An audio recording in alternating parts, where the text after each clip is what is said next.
Good day everyone, I am Canida A. Paragas and I am the first reporter in this chapter 13 and our assigned topic is about the principles and strategies of teaching and designing IEP with I4 learning with difficulty remembering and focusing. So here is learners with difficulty remembering and focusing have learning characteristics that make receiving and interpreting information challenging. So dito is yung mga student na may difficulties in remembering is nagiging challenging sa kanila yung pag-receive and pag-interpret ng information. Nagiging challenging sa kanila yung pag-receive and pag-interpret ng information na baka magkamali-mali sila. So natatakot sila na baka mali yung information na kuha nila or ibigay nila or isagot nila sa teacher kapag tinawag sila. So, sino nga ba yung mga student na mayroong difficulties in remembering? So, sila yung mga student na mayroong ADHD. Pero, hindi lahat ng student na nahihirapan mag-focus or mag-remember is may ADHD. Minsan, yung student na yun is nahihirapan mag-focus kasi nga nakikipag-usap siya sa seatmate niya. So, nahihirapan siya mag-remember kasi nga hindi siya nakafocus sa discussion ni teacher. So, ano nga ba yung dapat natin gawin as a teacher kapag may student tayong nahihirapan mag-remember or mag-focus? Kapag yung student na yun is nahihirapan mag-focus kasi nga nakikipag-usap sa seatmate nila, sila yung dapat nating tawagin during discussion. So, hindi natin sila tatawagin para ipahiya, tatawagin natin sila para makuha yung attention nila. Pwede natin silang tawagin, alam naman natin na wala siyang masagot kasi nga nakikipag-usap siya sa seatmate niya. So, pwede natin siyang tawagin na ganito. For example, Paragas, kailangan mo mag-focus kasi mamaya may tatanong ako sa'yo. So, makukuha natin yung attention ng student na yun na sabi, baka tawagin ako ni ma'am, kailangan kong mag-focus kasi nga tatanungin niya ako mamaya. Kailangan kong mag-focus, baka tanungin niya ako, wala akong maisagot.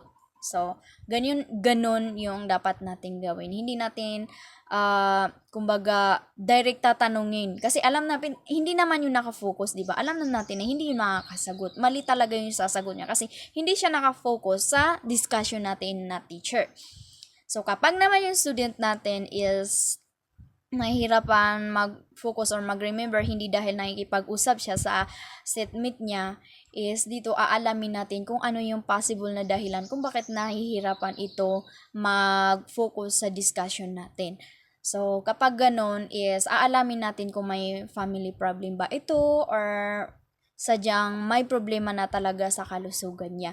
So, kapag nalaman natin na may problema sa kalusugan yung student natin, kailangan natin kausapin yung parents niya na, ma'am, yung anak niyo po is may ganito ganyan or kung ano man yung napansin natin sa student natin.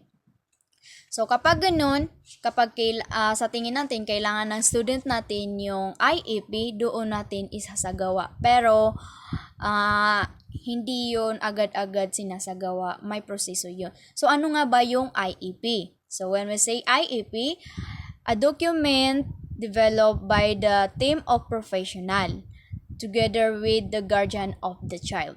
So that specifies learners' present level of performance, identifies measurable annual goals, and describing specific special education and related services aligned to meet this goal.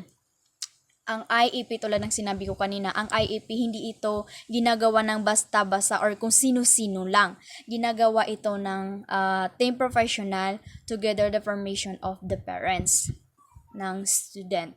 So, dito sa IEP, makikita natin kung ano yung current level or performance ng isang student or kung ano pa yung dapat nating i-enhance sa mga student natin or kung ano pa yung dapat nating i-develop para makuha ng student natin yung goal nila or makuha natin yung goal natin, yung objective natin sa student natin.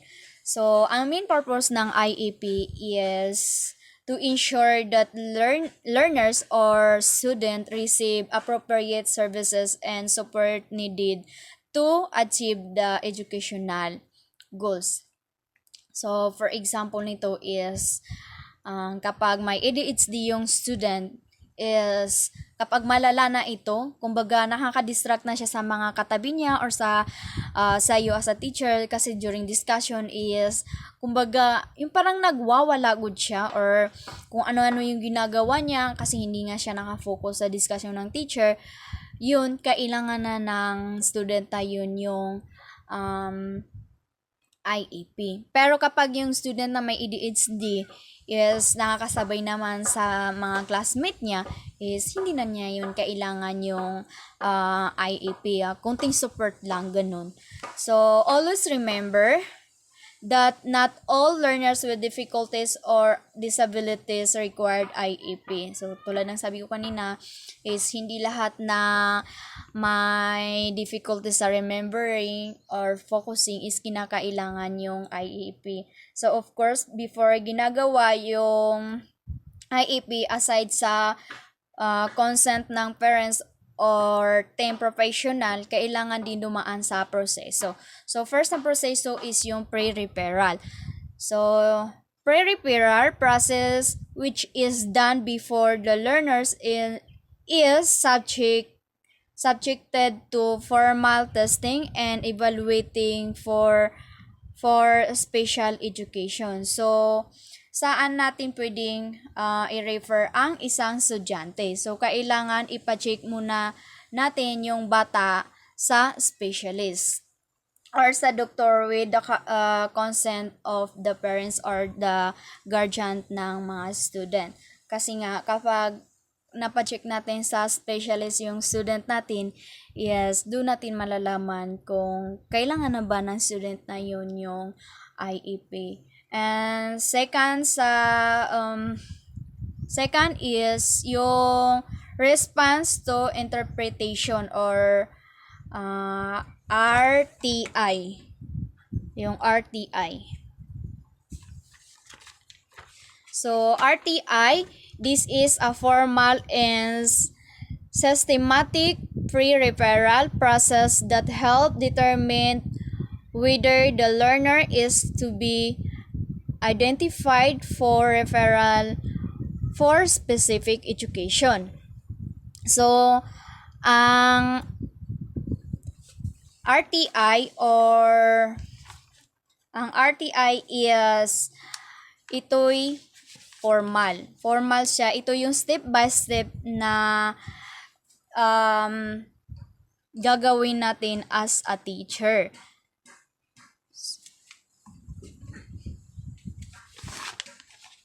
So, ang RTI is systematic pre-referral. So, when we say systematic is step by step. Step-by-step process to help determine within the learners is to be identified for referral special education. So, ginagawa ito para malaman kung kinakailangan ng student ang IEP or special education. So, for example, ng step-by-step na yun is yung report ni Jarangkal na Tier 1, Tier 2, and Tier 3. Dito sa Tier 1, sa example na ito is, sa Tier 1 is 80 to 90%. So, all student yung kinikater natin. So, maybe all section. And sa Tier 2 is some student lang. So, same sa academic system and sa behavior. Sa academic system and sa behavior ng student yung kinikater natin 5 to 10% lang. So, hindi siya marami and hindi siya maliit. So, konting support lang dito sa Tier 2 yung kinakailangan natin sa mga student na ito. So, dito sa Tier 3 is individual na. So, individual, instant, durable process sa behavior. So, dito sa academic naman is high intensity yung kinakailangan natin. So, high intensity frequently progress monitoring. So, individual yung pag-cater natin sa mga student natin dito kasi ito yung mga student na behind masyado sa kanilang mga classmates. So, dito sa example na ito, an evaluation team composed of teachers and experts determine if a certain disabilities adversely affect the educational performance and thus recommend the learner for IEP eligibility. So, meaning dito sa RTI is ina-evaluate yung mga estudyante if they find out the certain disabilities na nakakaapekto sa educational performance ng isang student. So, this is the time na i-recommend na yung special education or IEP. So, kapag nasa IEP team na ang isang estudyante, kabilang dito yung parents. So, hindi lang yung team professional yung tumutulong sa bata na yun para ma-enhance yung student na yun. Kumbaga, kung may disabilities siya is para mapagaling yung bata na iyon. So, kapag nasa team professional na yung bata na may ADHD is everyday yung tinitest yung bata together their parents kung okay na ba yung behavior system niya or educational performance niya. Kapag okay na ang bata, kapag okay na identify or nakita na professional na yun yung student na nag-improve na, doon na inililipat sa formal school yung isang bata. Pero kapag hindi pa, kailangan na niyang manatili or kailangan pa niyang manatili doon sa special education na napasukan niya or sa IEP na yun. So, dito is kapag okay na siya, magaling na siya, nailipat na siya sa formal school, is inoobserbahan pa rin ito ng teacher kung okay na ba talaga ito. Kasi minsan kasi akala natin okay na yung isang bata, yun pala is kumbaga sawa na siya doon sa school na yun, gusto na niya makipaghalubilo sa mga normal na student. So ganun. So proceed tayo sa UDL or Universal Design for Learning. So this is an education framework and set of principles that maximize learning opportunities for all learners by creating and implementing lesson with flexible goal, methods, materials, and assessment. So, dito sa UDL is universal. Kumbaga, pangkalahatan yung kinikiter from the word universal. So, pangkalahatan. So, kumbaga, sa section natin is lahat ng section na yun is kinikiter. Hindi lang nakafocus sa isang way ng teaching. Kumbaga, kasi design yung natin, di ba? Topic natin UDL. So, as a teacher, hindi ka lang nakafocus sa isang way ng pagtuturo. So, dapat marami kang way ng pagtuturo mo. So, dito sa UDL, from word universal, kailangan na sa teacher gumagamit tayo ng iba't ibang way. Hindi lang tayo naka-focus sa pag-deliver ng information. So, dapat flexible at gumagawa tayo ng other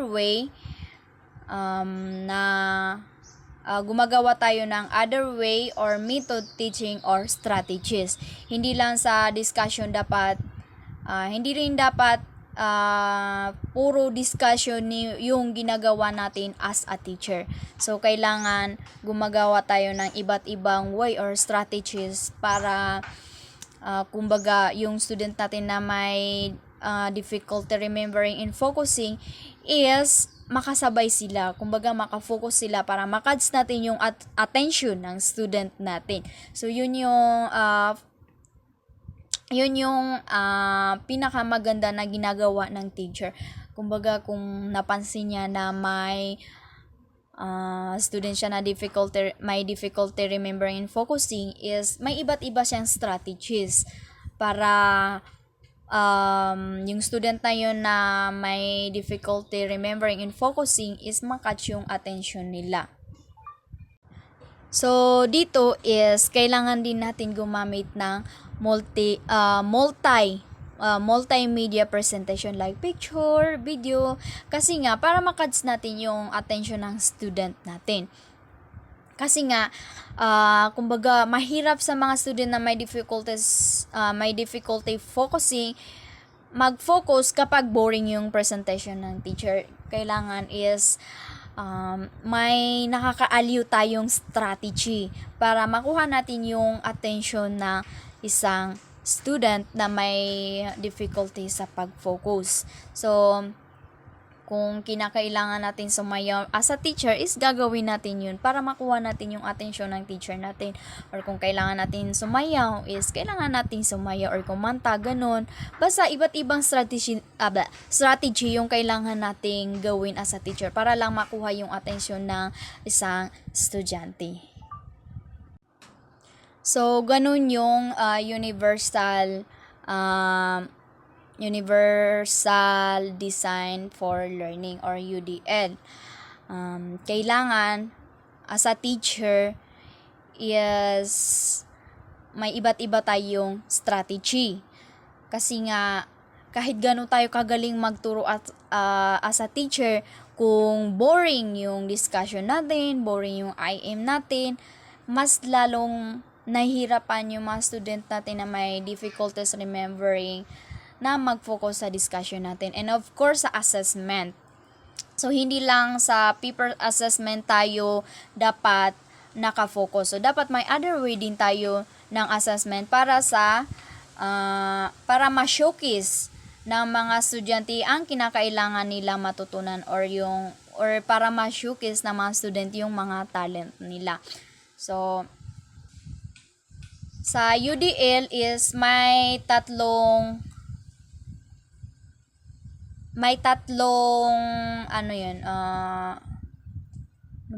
principles. When applied the curriculum and instruction, it's incorporate 3 principles. So first is multiple means of representation to give diverse learners option for acquiring information and knowledge. So, for example, dito is yung present information, content, and independent way. So, dito sa first principles na ito is kailangan hindi lang nakafocus yung teacher natin or yung hindi lang kailangan nakafocus si teacher sa pag-present ng information. Kasi nga, diverse yung student natin. Iba-iba yung learning and background ng mga student natin. So, tulad sa section natin, di ba?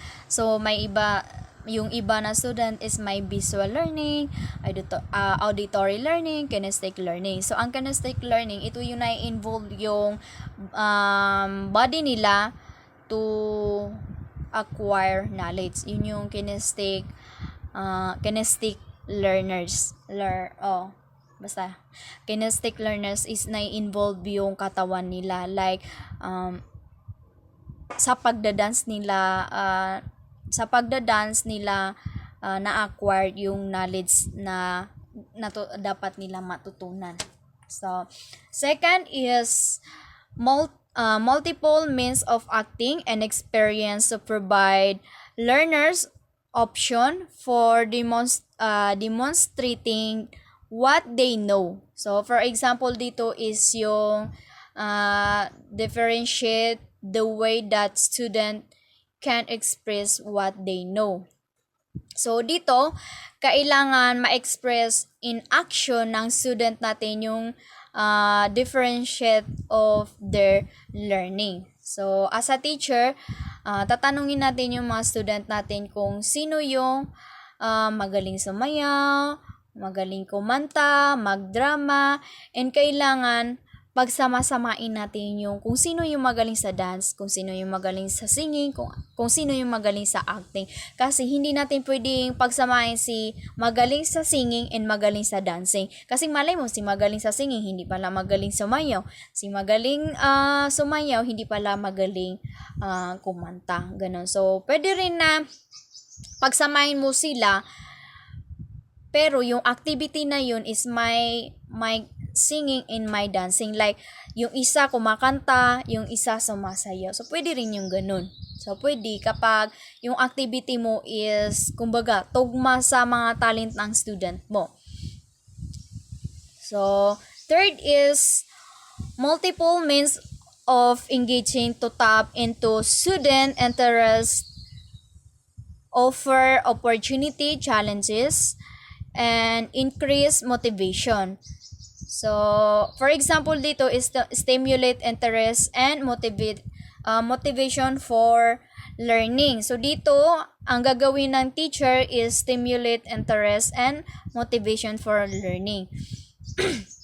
Kailangan gumawa si teacher ng motivation sa mga student niya. So, kailangan may motivation siya na activity para ma-motivate yung student niya, para ganaan yung student niya mag-aral. Para sabi niya, ay, maganda pala ito. So, hindi siya naboboard, namomotivate mo yung student mo. Kumbaga, nakukuha mo yung attention niya. Kasi kapag boring, wala kang motivation sa student mo, yun yung mahirap sa, mas lalong nahihirapan yung student natin mag-focus sa atin, makinig sa atin na teacher. Kasi nga, hindi natin na-motivate yung student natin. So, dito pwede yung oral questioning during discussion para ma-determine ni teacher kung may nakikinig ba sa mga student niya. Kapag ganun kasi, kapag na-motivate natin yung student natin, is minsan may mga student din na hindi talaga makafocus sa discussion natin.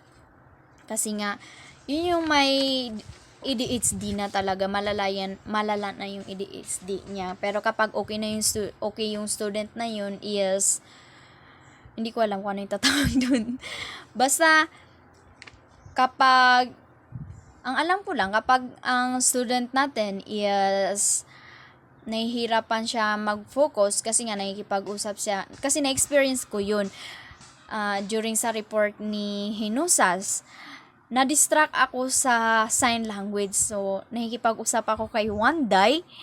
So, dahil sa distraction ko, is hindi na ako nakafocus sa discussion ni Hinusas sa report niya. So, nung tawagin niya ako, sabi ko, ha? So, yun, ganun. So, hindi ibig sabihin na may ADHD na ako. Ganun. Pero, nung tawagin ako ni Hinusas, so sabi ko, makikinig na ako, baka tawagin niya ako ulit, wala akong masagot. So, diba, nakuha ni Hinusas yung attention ko. So, dapat ganun dapat. So kapag as a teacher is alam natin na ay si Paragas di nakikinig, so tatawagin ko siya para makuha ko yung attention. Tulad ng ginawa ni Hinusas nung tinawag niya ako, kasi nga nakafocus ako sa sign language na yan. Gimimo ko pa talaga that time na yun yung sign language. Kaya hindi ako nakafocus sa discussion ni Harry. Pero nung tinawag niya ako, sabi, mag-focus na ako kay baka tawagin niya ako ulit. So, doon nakuha ni Harry yung attention ko. So, ang kinagandahan ng UDL is universal siya, pangkalahatan. Hindi lang yung mga strategies, principles na sinabi ko kanina, yung tatlo na principles na yun and yung mga strategies na sinabi ko kanina is hindi lang sa may ADHD. Pwede rin yun gawin sa mga normal na mga student. Hindi lang, kumbaga yung UDL, is pangkalahatan siya. Hindi lang nakafocus sa may disabilities, pangkalahatan talaga. Whether kung yung student is may difficulties remembering, kung may disabilities ba yung student or normal ba yung student, is pwede isagawa yung UDL. Pangkalahatan, universal kasi siya. So yun yung kinagandahan ng UDL. So, for example, ng UDL, dito is nakalagay yung name of instructor, subject, title ng discussion, grade ng tinuturuan mo, or yung objective, yung goal. Para siyang para siyang lesson plan, ganun. Then, yung objective mo, nakalagay din dito sa example na yun, yung objective mo, kung ano yung goal mo, kung yung sa objective mo ba is lahat ng student mo nakikita, or some of student nakikita, or yung individual is kailangan mong ikita, ganun. So, next is type of learning assured to be in the classroom. So, kailangan mag-assume na tayo na sa isang section is may visual learning, auditory learning, and so on. So, kailangan marami tayong way of presentation sa discussion natin as a teacher. Kasi nga, hindi pwede na nagdi-discuss lang tayo without visual aid. Kasi nga, may mga estudyante talaga tayo na visual learning. So, kailangan na hindi pwede na sa discussion mo may visual aid ka is ganun lang. So, kailangan is may pinapa-experience mo din sa estudyante mo. Kumbaga, tatawag ka ng name para ipabasa yung visual aid mo, ganun. Kasi may mga student na kinesthetic learning. So, na-involve yung body nila para maka-acquire ng knowledge. So, next is the Keto 12 standard. So, kailangan ma-identify natin yung basic need ng mga student natin. Kung yung student natin, yung tulad ng example ko kanina during report ni Henusas, hindi ako nakafocus kasi nakikipag-usap ako kay Wanday kasi pinag-uusapan namin yung mga sign language na yun, is tinawag ako ni Henusas. So, pwede yun na gawin natin para doon mo ma-identify na yung si Paragas hindi nakikinig kasi nga nakikipag-usap yung one day. So, kailangan natin yun i-identify. So, next is materials and resources. So, kailangan resourceful tayo and marami tayong materials na in order for student to learning, because our student learning difficulty to one in another. So, next is assessment. So, when we say assessment, kailangan formative. Kasi yung yung assessment natin may dalawa yun siya. Dalawa yung formative and ano nga yung isa? Formative and summative. May formative and summative tayo sa assessment. So, when we say formative is one is ongoing, maybe pretest. So, ang pretest hindi recorded. So, maybe pretest yung formative assessment is yung pretest natin sa mga student natin, pero hindi yun recorded. And another thing is yung observation or questioning during the discussion. And the summative is the end of discussion. So, yun yung magpapa-quiz na tayo or magpapa-activity na tayo. Ganun. So, next is element, procedure, and UDL, multiples means of presentation, engagement, expression. So, dito na yung lesson opening. Dito na yung gagawin na ni teacher yung i-present niya yung information or yung topic niya. And multiple means dito na yung mag-oral presentation together with statement or reading kailangan din yun, pasok din yun sa lesson opening. So, next is teaching input. Dito, i-present ni teacher lahat ng information dito ipapresent na ni teacher lahat ng information. So, magpapagawa siya ng activity para kung ano yung, magpapagawa siya ng activity sa mga student niya para malaman niya kung may natutunan ba yung mga student niya. So, next is guided practice. Dito naman, magpapa-activity si teacher, pero bago siya magpa-activity is magbibigay siya or magpapakita siya ng example. So, yun yung gagayahin ni student. So, kapag nagbigay ng example si teacher is alam na ng student kung ano yung gagawin niya. Kumbaga, parang may idea na yung mga student paano gawin yung activity na yun. So, next is independent practice. Kailangan dito, ito na yung input na ng mga estudyante. So, sila na yung mag-a-analyze or mag-iisip kung ano yung kinakailangan nilang gawin base sa example ni teacher, base sa example natin as a teacher. So, last is closure. Ito na yung last na activity na ipapagawa sa mga student kung saan they're going to apply sa kanilang sarili kung ano yung moral or natutunan nila sa yung discussion na teacher. For example, is yung For example, is yung ipapakomplete mo sa kanila yung sentence like, I promise keep my value, blah, blah, blah, blah, ganun. So, ito yung example ng UDL. So, some multiple mean is dito i-apply na ng mga student sa kanilang sarili kung ano yung natutunan nila dito sa closure na ito sa example na UDL. Kapag na-apply na ng mga student kung ano yung natutunan nila, is dito natin malalaman as a teacher kung may natutunan yung student natin sa discussion natin. So, ito yung example ng UDL. So, that's all. Thank you. Good day, everyone. I am Aubrey Perilia, and this is the continuation of Miss Canido Paragas, and I'm going to discuss the direct instruction and explicit instruction. So first, let us know what is direct instruction means. So direct instruction, this is an evidence-based practice effective in increasing learners' achievement across different skills and content areas.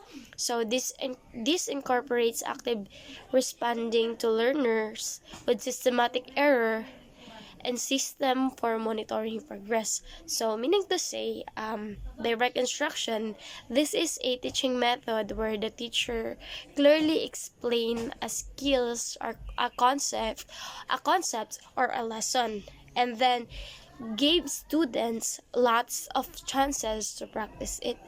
So, ang direct instruction is it's like learning how to ride a bike step by step.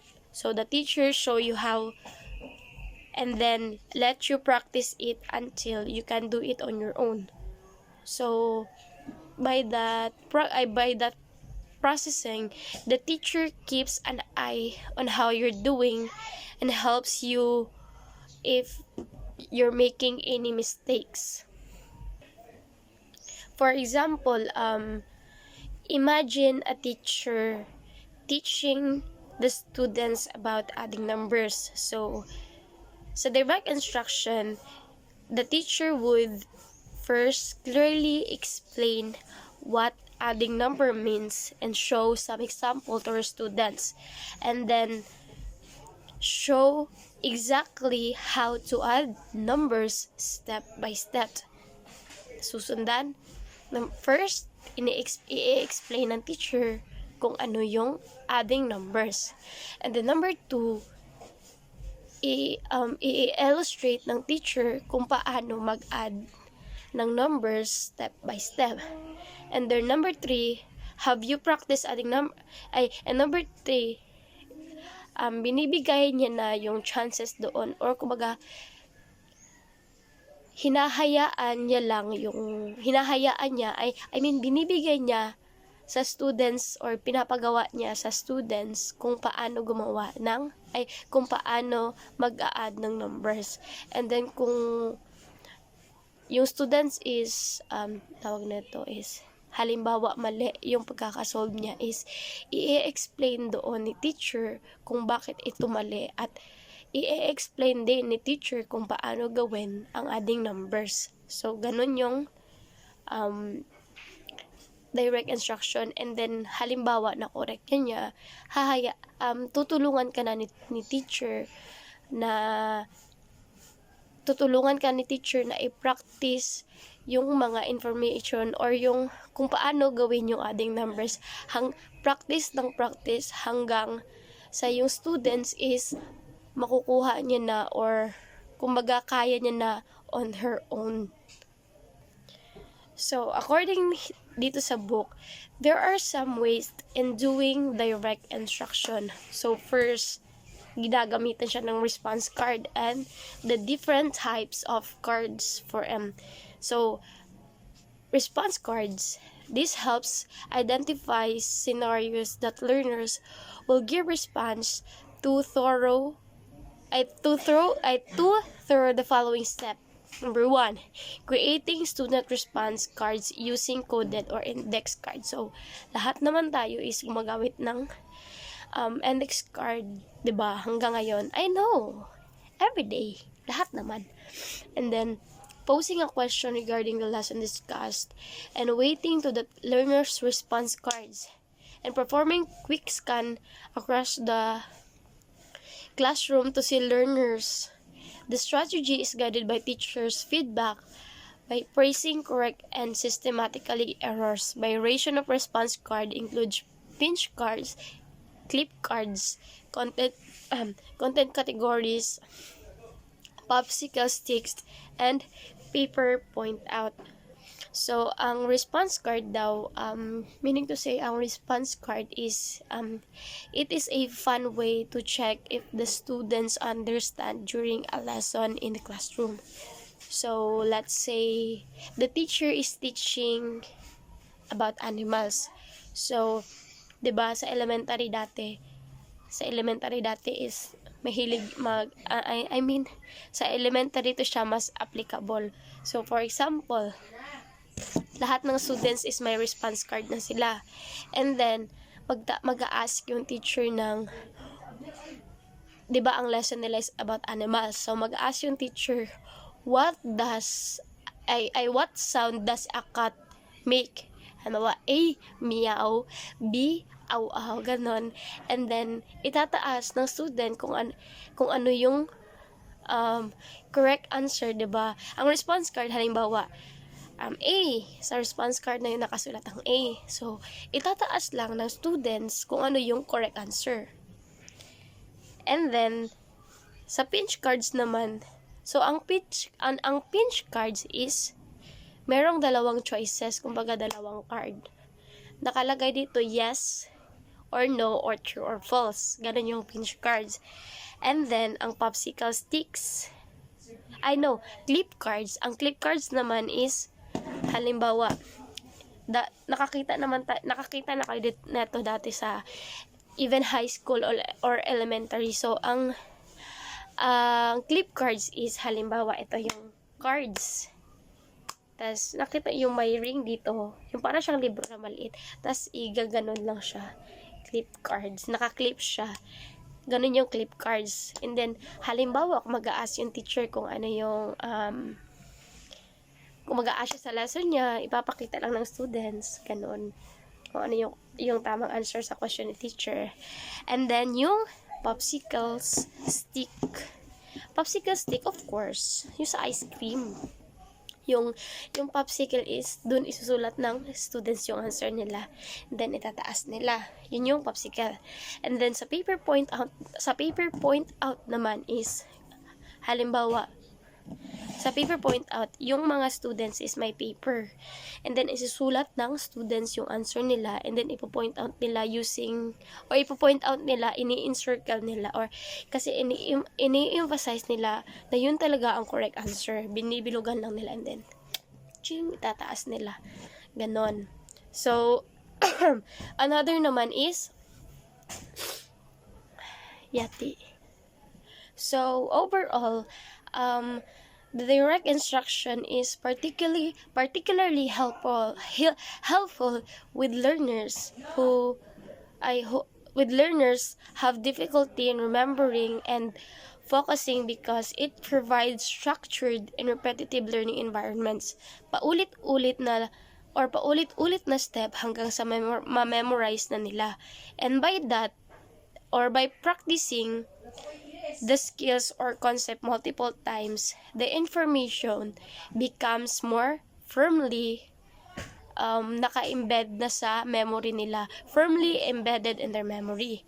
So, of course, direct instruction encourage active engagement through activities like response card. Yun na nga, 'di ba na very engaging ang way ng response card, 'di ba? Kasi nag-i-enjoy yung mga bata and nagkakaroon ng active communication towards the students and the teacher.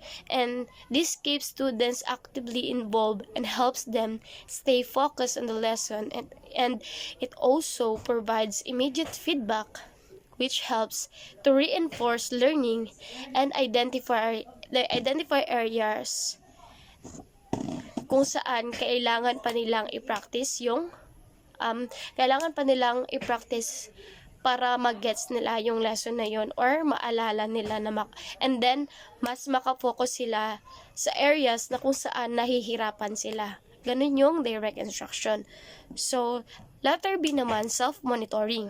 So, sa self-monitoring naman, this is a powerful tool for student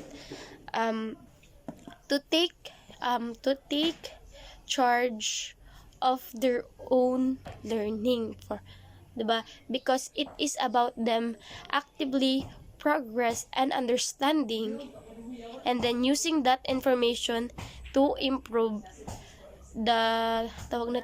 kung ano yung gustong i-improve nila sa sarili nila. And then student observe their own learning. They might track how long they spend studying, how well they understand the lesson, or how many practice problems they complete, or have they completed the homework.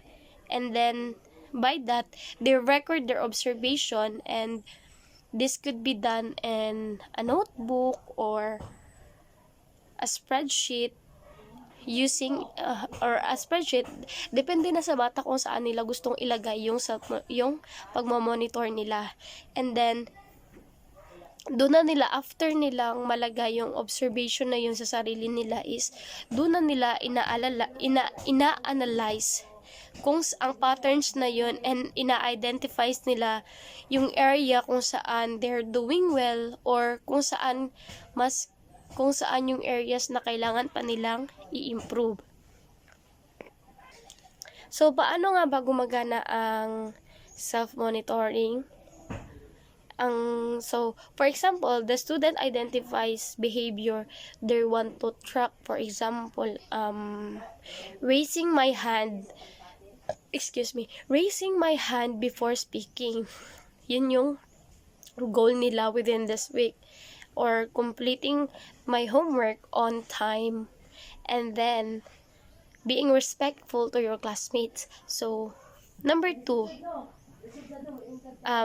daily checked-in. Doon na i-check ng student yung monitoring nila na everyday daily check-in. Yun na nga. So, each day at a specific time, the student ask themselves, nagawa ko na ba to? Natapos ko na ba yung homework ko?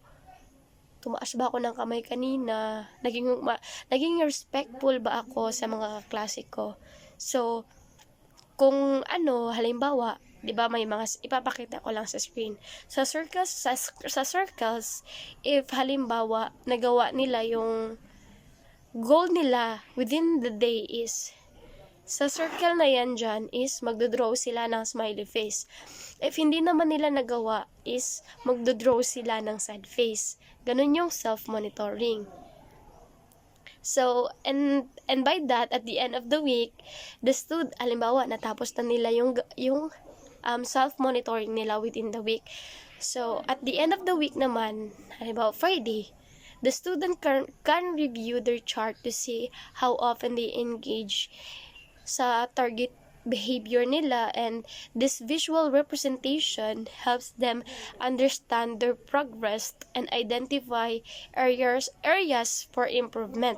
So the form of straightforward tool to promote self-awareness, of course, and self-regulation in young learners, kasi nga sila na mismo ang nagtatrack ng behaviors nila or yung goals nila within the week.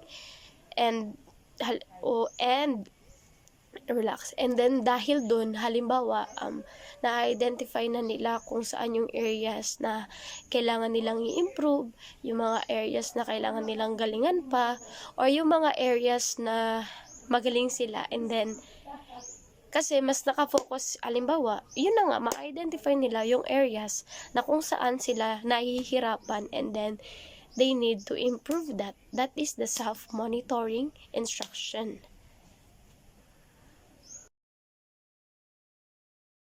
So, sa explicit instruction naman, explicit instruction is a teaching approach where the teacher provides a clear and structured instruction to help students learn a new skill or concept. So, this process ensures students understand what they are learning, why is it important, and how to do it. So, number 1, lesson opener. So, ang lesson opener, it is the starting of the lesson. So, para mag-gain mo yung attention ng learners mo, to start the lesson by grabbing the student attention, you start with a question or activity that makes them curious or interested about the topic. So, halimbawa, if yung lesson mo is about fraction, tatanungin mo yung mga students mo is, na-try nyo na bang maghati ng pizza with your friends? 'Di ba? Ganun 'di ba kasi ang fraction. And then number 2, explaining and modeling.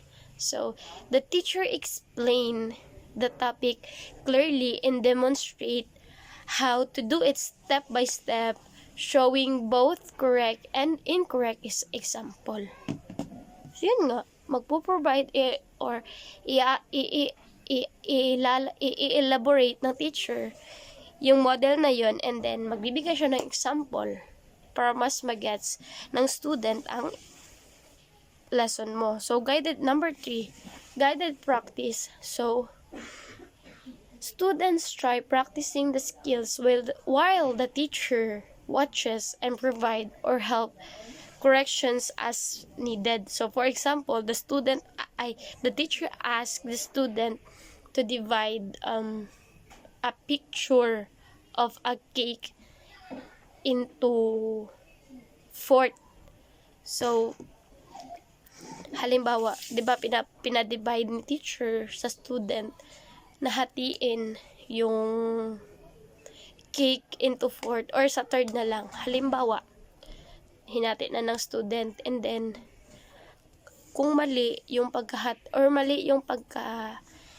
ng student is the teacher is tutulungan ni teacher si student and i-explain ni teacher kung paano gawin or i-explain ni teacher ang correct way na paghati doon sa cake na yon into 3. And then 4, independent practice. So, doon na, student work on their own to apply what they have learned without much help to build confident and independence. So, for example, the teacher gives a worksheet or activity, yun na nga, where they must divide different objects into fraction. For example, the plates, pizza, cake, yun na, and into fractions. And after nun, hinahayaan ni teacher na i-explain ng students kung paano nakuha ni students yung tawag na ito, yung tamang paghati ng mga objects na pinrovide ni teacher. So, yun yung explicit instruction. So, good morning, everyone. So, at this point, I will be discussing to you about the teaching strategies.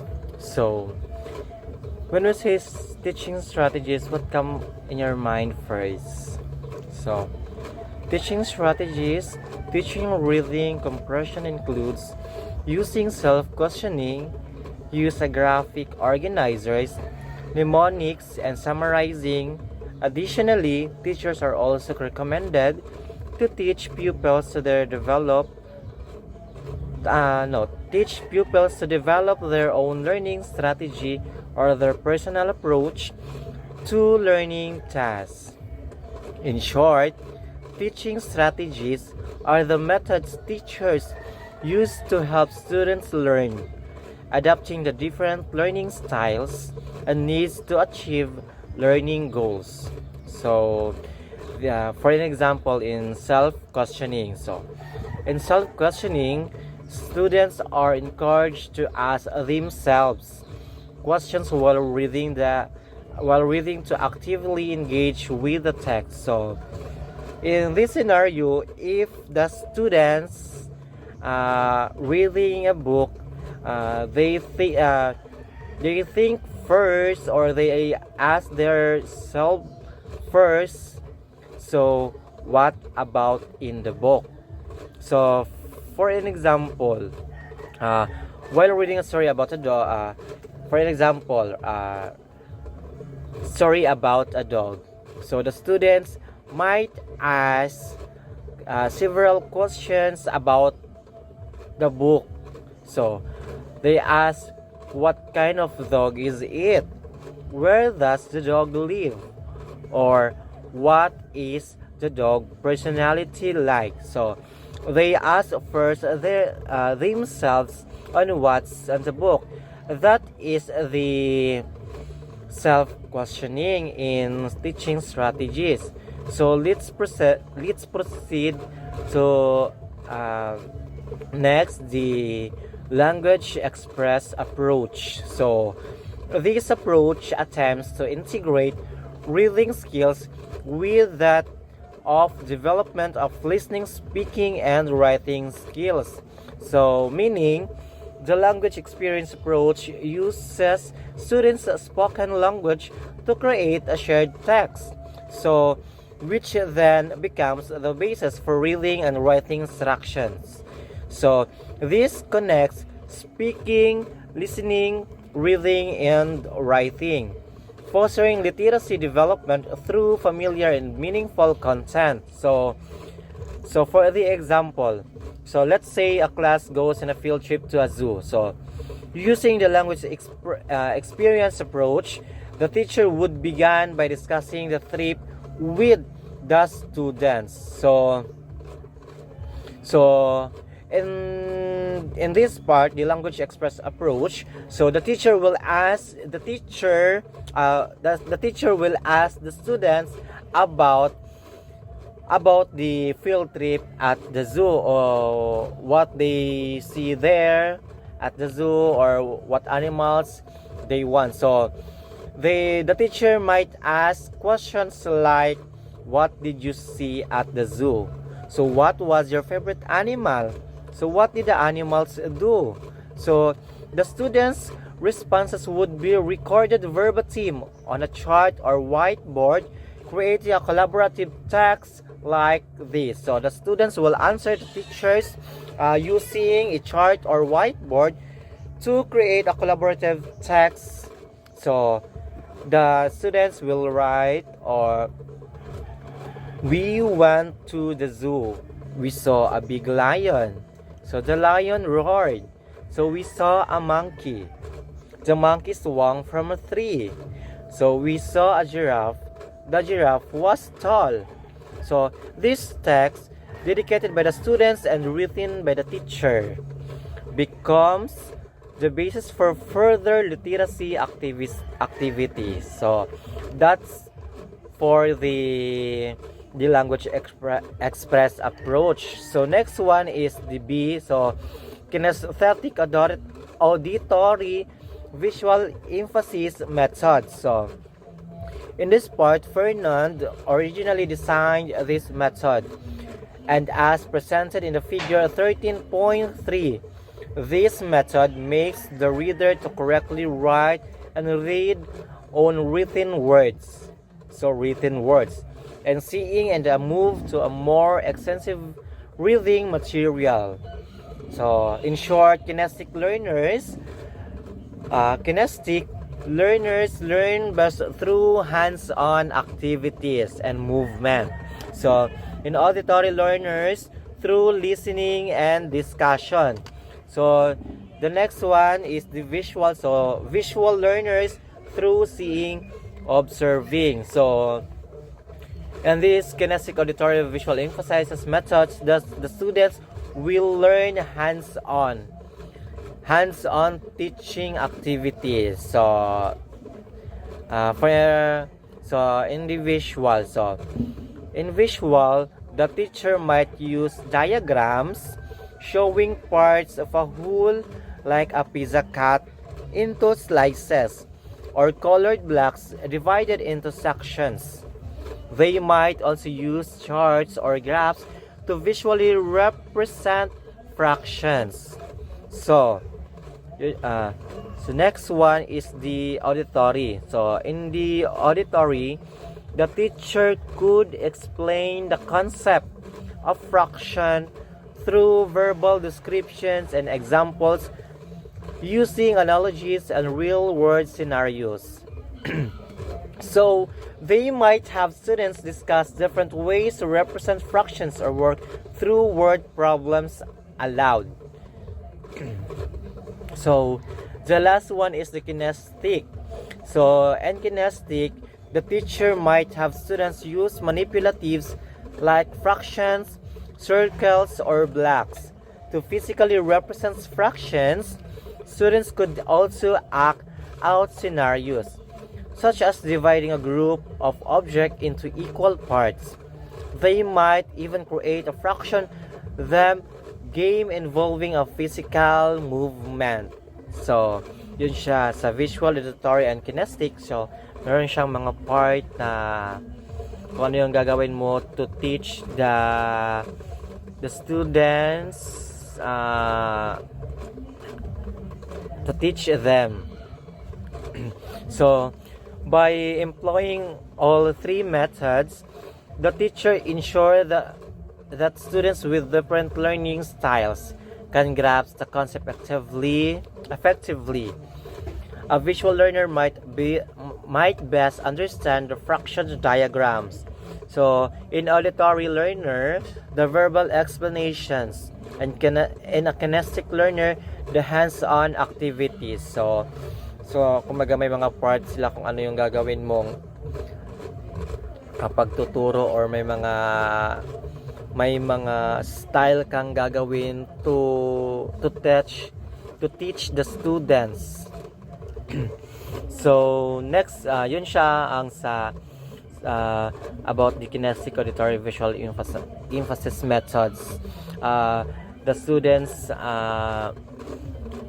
or the learners learn best through hands-on activities and movement. Yun siya ang doon sa kinesthetic. So next one is the letter C is directed reading thinking activity. So and directed reading thinking activity in order to direct reading to the thinking process, metacognition should be applied by the reader, asking himself question. So, meaning, before reading, students make predictions based on the title, cover, or prior knowledge. As they read, they confirm or adjust their predictions, constantly monitoring their understanding. The teacher guides this process through strategic questioning, encouraging critical thinking and deeper engagement with the text. This cyclical process, predicting, reading, and confirming, fosters activities comprehensions and improves reading fluency. So, dito siya, kumbaga, if the teacher show the book of the students, then the students will think about what's about in the book. So parang may pagka-similarity siya doon sa una-una. So for an example, so a chapter from a historical fiction. So novel about the American Revolution. So ito siya is about the American Revolution book. So pre-reading. So the teacher provides the chapter title and a brief summary of the preceding events.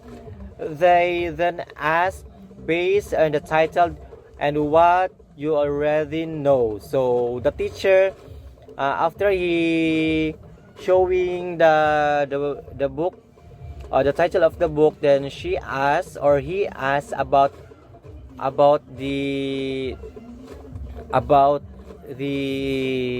what do we call that, based on the title, what you already know. So we'll ask the teacher what's on the title about. So the student might answer different questions or several questions. So what event do you think will occur in this chapter? So what challenges might the main character face? So the teacher will ask about the characters of that book or the chapter, and so on and so forth.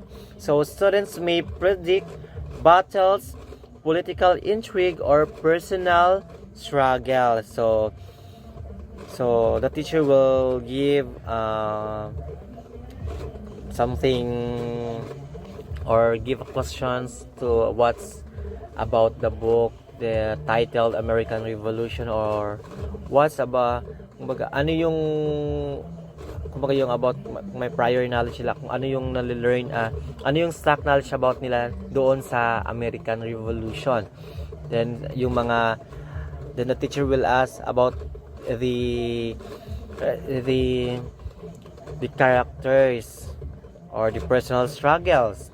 So students read a portion of a chapter. The teacher pauses at key points and asks. So if the teacher read, then after he continue reading, then he or she asks the students several questions on what they learn. So did the events unfold as you predicted? So kumbaga, if through ba yung mga prediction nila kanina, yung pinakita pa lang yung title ng book na hindi pa siya nababasa. So what surprised you? Kumbaga, ano yung kinagulat ng mga students about doon sa binasa ng teacher doon sa book na about the American novel. American novel ba? The American Revolution. So students analyze the text, citing specific passages to support their reasoning. So about doon sa mga question nila, or kung tumama ba yung prediction nila about doon sa title or sa chapter ng book. So this process repeats throughout the chapter. Students constantly refine their predictions based on a textual evidence, engaging in critical analysis and deeper understanding of the narrative. So in the examples, the teacher acts a facilitator, guiding students' thinking and encouraging them to actively participate in constructing meaning from the text. The DRTA process cultivates active reading and critical thinking and improved comprehension. So, about dito sa directed reading thinking activity, nasabi dito is the metacognition should be applied by the reader. Kasi ito siya, kumbaga, ang ano niya doon is, kumbaga, about siya sa critical thinking ng students and sa comprehension ng bata para ma-improve. So let's proceed. That's all about the RTA or the directed reading thinking activity. So the last one is the letter D. So in letter D, Miss Q analysis of oral reading. This is an assessment strategy first introduced by the Goodman that helps the teachers identify cueing system used by readers. So in short, Miss Q analysis examines our readers' oral reading errors to understand their reading process and instructions, focusing on the why behind the errors rather than just the number of the mistake. So in this part, the students ano ba siya? Kumbaga, for example, may isa siyang sentence, then kumbaga mapapalitan ng pronunciation or maaalis ng students kapag binabasa niya. So doon siya sa misc analysis of oral reading. So for the example, so the sentence is the big red ball bounced high. Then if the students read the sentence, then he read it or she read it, the big ball bounced high. So in that misc type is about the omission.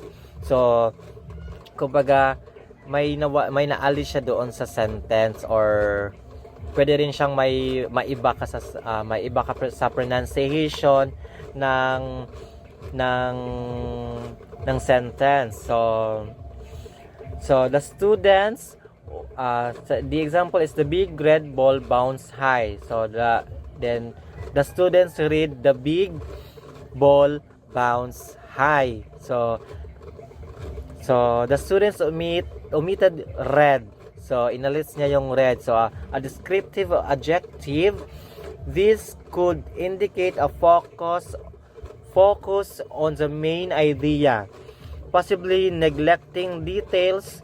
The teacher might work on strategies for identifying and understanding descriptive language. So yung students, may mga mistake siyang kumbaga inaalis or nawawala yung mga ibang words, or naiiba yung ibang pronunciation ng mga words sa pagbasa nila. So belong siya sa misc analysis of oral reading. So that's all for my topic today about the teaching strategy. So thank you everyone. Good day and assalamualaikum. Today we will talk about on how we handle learners with writing difficulty through writing instruction and mathematics instruction. So first is writing instruction. Okay, so here in writing instruction, learners that struggle with writing often face challenges and fundamental skills like handwriting, spelling, punctuation, and grammar. To address these challenges, and the best way to help them is through direct teaching. Number one, direct teaching, which we have to directly teach them the skills that they have to learn. Like for instance, learners having this difficulty in grammar, so that writing is not easy for them, or for her, or for him. So we can directly teach them on how they practice grammar. Second is practice. Yes, again, practice. Practice them or give them lots of chances to practice writing so they can hone writing skills. Kasi, di ba, there's a saying that, like, it goes like, practice makes perfect. So, practice lang ng practice. Okay, so third is feedback. Give them a feedback or comment on their work to help them improve. Yes, it is important for teaching. Like after their activities or their works, we have to give feedback so that malalaman nila kung ano or saan ang dapat nilang galingan pa, and then also malaman din nila kung saan sila magaling. So it is important to give them feedback, given feedback for their activities or their work. Fourth is the technology. Okay, again, technology. A lot of technologies now can provide support in many ways, including writing skills. Like for instance, the computer and cell phones. There's a lot of webs and portals that can help learners with the writing difficulties. So, yes, computer and cell phones can help learners to develop their writing skills through portals and webs. Like for instance, the CC can help also the student on how they hone their skills in writing. It is up to the students on how they use the technologies. Kung sa maganda ba or sa hindi. Kasi technology is very useful nowadays. Yeah, it can make work easier. Okay, that is for writing instruction. So here in writing instruction, we have 3 recommended teaching strategies, which are study, test technique, and then cognitive strategy, instruction in writing, and also self-regulation. So first is study test technique. Here in study test technique, we only have to remember the words pre-test and post-test, which the pre-test refers to a test at the beginning of the lesson that identify the words a student misspells and becomes the student's study guideline. So parang you only have to see or to identify the level of understanding of your learners, also their critical thinking, and then those words that they spelled, it becomes their guideline on how they improve themselves. So post-test refers to a test after the lesson, which identify and checks if they have learned those words. So, parang alternative lang din. Pre-test is a test before the lesson starts. It identifies the level of understanding of your students and also their critical thinking. And those where they misspelled becomes their guideline on how they improve their selves. And post-test refers to the after the lesson, and then you only it's like a test, like it is a test like you are checking if your student have learned those words, which is yung mga namali nila last time sa pre-test. So, parang titingnan mo lang kung nag-improve yung mga bata. And that's what is study test technique. The second is cognitive strategy, instruction in writing, or CSIW. So this is a research-based program designed to teach students on how to write effectively. So it is just about grammar. It is also about teaching the thinking process involved in writing. Here the students learning to plan, organize, and revise their work systematically. So, for instance, here in Cognitive Strategy Instruction in Writing, or CSIW, let's say a student needs to write an essay about their favorite animal.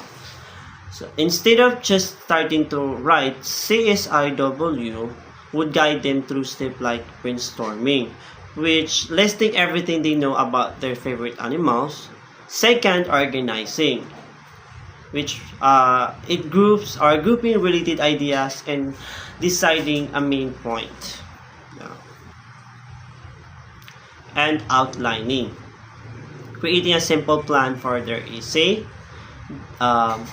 Drafting, which refers to writing a first draft based on their outlines.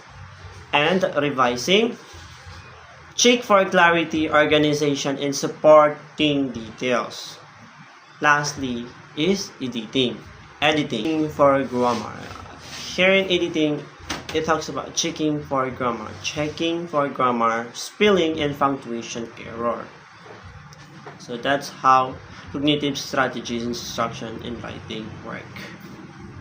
So it is a research-based program only to help the students or learners on how they develop their writing skills. The third teaching strategy here in a writing instruction is self-regulation. So here in self-regulation, this involves teaching students to manage their own writing process. For instance, a student is writing a research paper. Okay, so self-regulation would involve setting goals, monitoring progress, self-instruction, seeking help. First is setting goals, like breaking the papers into smaller, manageable tasks, and setting deadline for each task. Like you have this individual schedule of your task, and that's how setting goals is related to self-regulation. After the setting goals, next is monitoring progress, which is checking their works against their goals and adjusting their plans as needed. If research is taking longer than expected, they might need to adjust their timeline. So parang they're here in self-regulation, you also have to set your like you have to monitor your progress. If hindi kasya yung oras mo dito, then you have to adjust the time and then also adjust the schedule. After monitoring progress, we also have this self-instruction. Like we are talking to ourselves through the process. Like for instance, okay, I need to find 3 more sources before I start outlining. So you have to consider everything in order for you to finish your work immediately. And lastly is seeking help. So it talks about knowing when to ask for help from a teacher or a peer if they are stuck.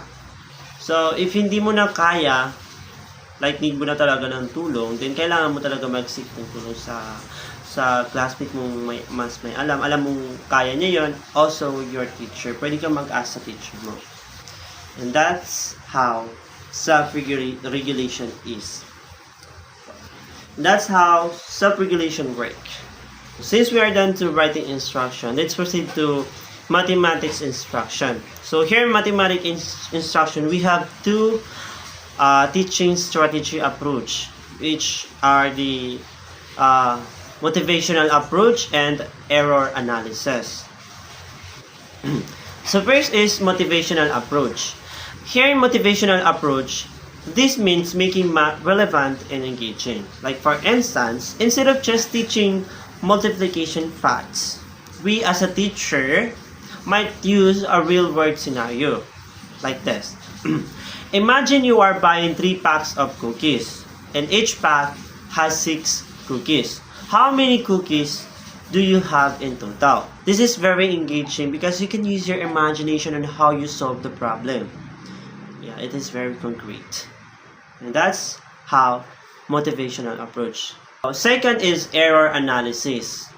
Error analysis in mathematics education isn't just about identifying incorrect answers. It's about understanding reasoning behind those answers.